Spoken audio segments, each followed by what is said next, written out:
Single father আছি, তবে আমার ছেলের একমাত্র সন্তান আরশ হুসাইনের সম্মতিক্রমে আমি বিয়ে করব।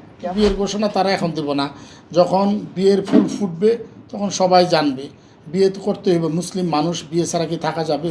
আসলেও আমি সিঙ্গেল ফাদার, বিয়ে নিয়ে চিন্তা করতে কিন্তু সময় লাগবে, বিয়েটা তো হুট করে করা যাবে না। আর যেহেতু আমি কেবলমাত্র কারাগার থেকে বের হয়েছি, মানে শিক্ষালয় থেকে একটা জায়গা থেকে বের হয়েছি, ট্রমা কাটতেও কিন্তু টাইম লাগে, সেই টাইমগুলো যাবে। আর আমি যেহেতু আজকে লাস্ট বক্তব্য দিচ্ছি না, অতএব বিয়ে করব না সেটা না, অবশ্যই বিয়ে করব, কিন্তু বিয়ের ঘোষণা তারা এখন দেব না, যখন বিয়ের ফুল ফুটবে তখন সবাই জানবে। বিয়ে তো করতে হইবে, মুসলিম মানুষ, বিয়ে ছাড়া কি থাকা যাবে বলেন?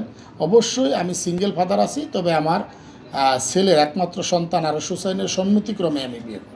ডেফিনেটলি আমি যেহেতু মুসলিম ঘরের মেয়ে বিয়ে করব, এবং 5 ওয়াক্ত নামাজ তো পড়তেই হবে, এবং যতটা পারে পর্দার ভিতরে থাকতে হবে। এটা আমার অনেক আগের চাওয়া, বিকজ এই চাওয়াটার জায়গা আমার বাবা যেহেতু হাজি মানুষ ছিলেন, চিল্লা করা মানুষ, হজ করা মানুষ, সেটা আমার বাবা অনেক আগেই বলেছিল।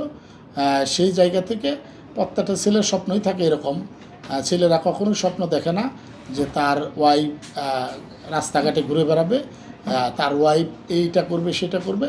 ডেফিনেটলি পর্দার ভিতরে থাকার মানুষকেই সবাই পছন্দ করে, সেই ক্ষেত্রে আমি ব্যতিক্রম কেউ না।